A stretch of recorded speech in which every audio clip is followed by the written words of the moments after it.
Robert Priest is suing his ex-wife, Margaret Meg Priest, for an unpaid loan to retain an attorney for their daughter.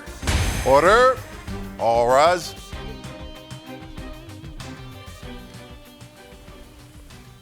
This is case number 7 on the calendar, the matter of Priest versus Priest. Thank you. You're welcome. Judge Parties have been sworn in. You may be seated. Sir, have a seat. Mr. Priest, how long were you and the defendant married? 5 years. And when did that marriage terminate? In December of 2000, You had one child or more? we have 2.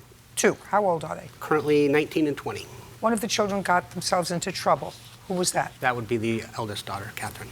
She's currently incarcerated. That's correct. When she was arrested, there was a need for a lawyer. Not necessarily. We could have gone with a public defender, but Felt that That's you the should route we have a lawyer. And who was she living with at the time she was arrested? her mother. Is that right? That's correct. Had she lived with you since 2000? There was periods of time where she would go back and forth 50-50 custody between Rob and I, but she mainly lived with From me. 2000 to 2010, who did she live with? 50% my house, 50% his house. 2010 until she was arrested, who did she live with? Majority me, but there were times that she was also at his house. Was there a child support order? Not anymore, but there was There for was. a short time, yes. And who was paying child support, you or Mr. Priest? Most recently, Mr. Priest. When they were Was it- younger, I was for a little bit. You were paying him child support when they were younger, When they were younger, just a small amount. I just made a little bit more money than he did at the time. and later on, he paid more. Yes. So it's always been, from what I gather, a 50-50 arrangement. That's correct. Now your daughter is arrested, and she's arrested at the time when she was living in your house. Your husband's lawsuit says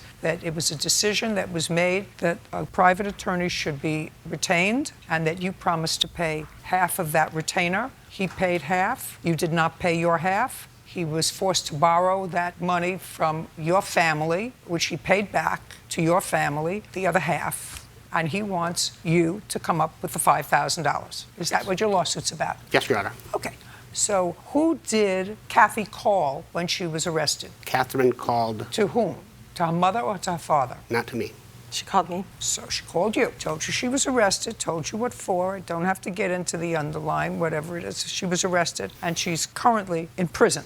Now, when she called you to tell you she was arrested, is this the first time she was arrested? Yes, it is. Did you call her father? I believe I did, yes. I'm trying to You had recall, to. but yes. Yes, you called her father, and you told him. And I'd like to know what the conversation was when you told him, because you're working. No, I was not working at the time. How do you support yourself? I've been a stay-at-home mom. I've got help from my family, and I've been working in the past, but I've had difficulty finding work. I was in So real your estate. parents are supporting you now. At this point, yeah. When Kathy was arrested, were you working? No. Are you in touch with your former husband about things? Mm-hmm. That's a yes or a no. Yes, not. Yes or a no? Yes. So at the time that your former wife called you, Mr. Priest, you were aware of the fact that she wasn't working. The answer is yes or Yes. no. So, and there was a time when she was working. So when she called you and said, Kathy's in trouble, I assumed the conversation, Kathy's in trouble, we should get a lawyer. Who found the lawyer? She did. Is that right? I did, yes. I talked to a couple of different attorneys, and I discussed it with Rob before we made the decision to go with the particular attorney that we went with. So. Do you have that discussion with your former wife? She did call me a few times and, told me that she'd been talking to several attorneys, and she said she made an appointment with the one we did eventually hire, and I agreed to at least go down and listen, at that point. Yeah. Just a second. So you went with her and met with the attorney? Yes. So far, you're a perfect couple. A perfect divorced couple. Couldn't be anything more perfect. You had a kid who was in trouble, came together, you went to a lawyer, found a lawyer, went to the lawyer charged you $10,000. Yes. You wrote him a check for? I paid him that day, when we signed the agreement, I paid him $4,000. You have that check, I assume, to show me. It was a credit card. I have the statements. Did you pay him any other money? Yes. How much? I paid him another $1,000 by check, which I also have a copy. So you paid him $5,000 in total? Correct. And his retainer was $10,000? Yes.